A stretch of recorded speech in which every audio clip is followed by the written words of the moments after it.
Alright, we're going to change the ear pads on these pretty ancient Audeze LCD MX4s. The ear pads are pretty grotty and worn out. You can't really see it, but I can definitely feel it, and I figured why not. So I got a new ear pad kit from Audeze. It's got the little foam, felt gasket, which isn't on these original ear pads.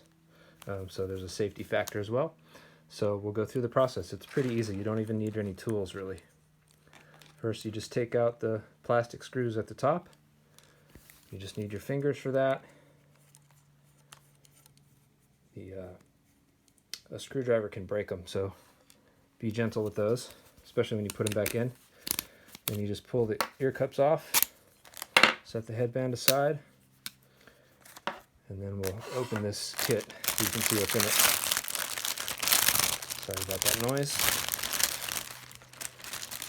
So in here we've got a pair of ear pads, duh, and then these mystery things they call half moons, which I'll show you what those are for. There's 3 pairs in here. You only need 2 of them, so you got a spare pair, as it were.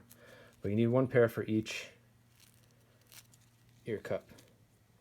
So first thing is take off the old pads, and my advice would be do this carefully. That came off pretty easy, that's good. So you want to try to make sure that you have most of the material of the old ear pad coming off on the ear pad itself, which is just a matter of kind of slowly peeling.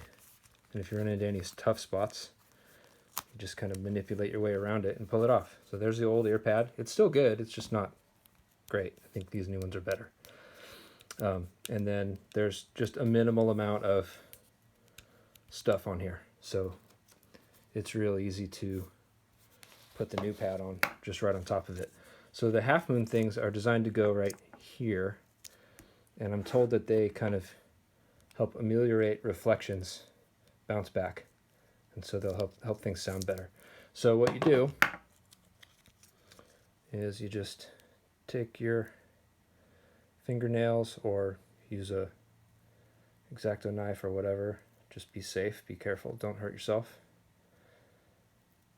Once you get that started so the adhesive stays on the felt, you just pull that paper off, toss it, and then put this thing right up against that phaser element, kind of centered on it. You want to err on the side of probably getting closer to the phaser than you even think you want to. That'll help the ear pad to actually stick here. So you just do that on both sides.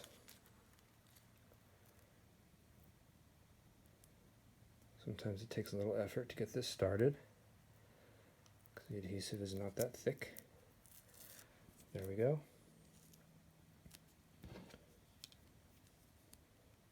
We're just sticking it right on top of the driver serial number. Go well. Once that's done, you get an ear pad. You want to make sure you get the front oriented in the right spot. So remember that the cables come out front ways, so this is the front, and you want to line up the seam and the screw. So you're putting it on that way, the thin side. So the thick side is in the back.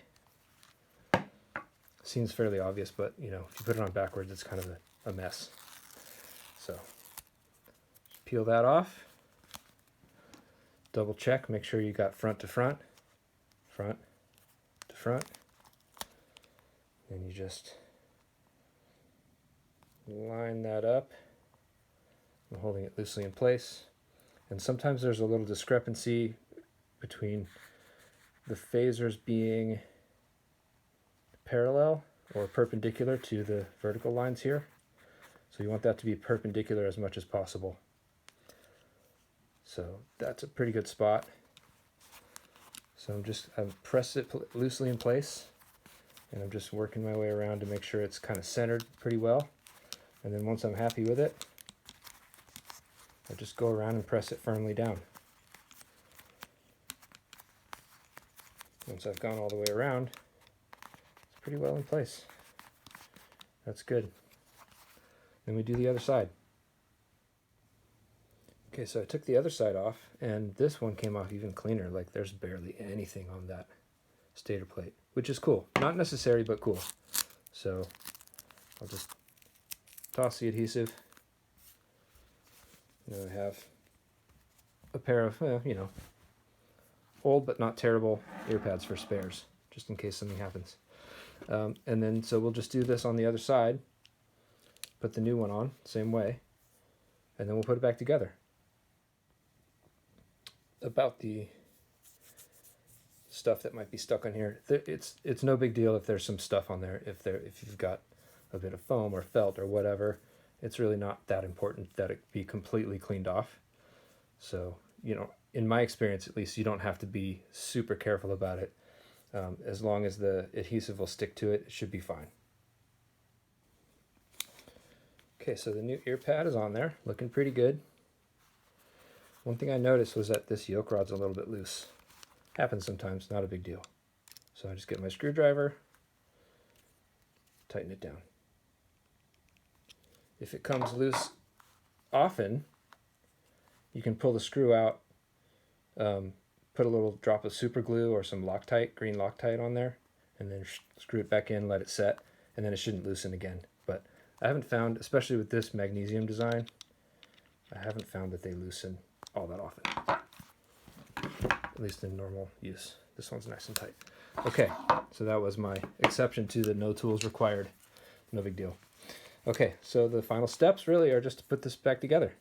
So you notice there's a flat spot there in the hole, and there's a flat side of the yoke rod.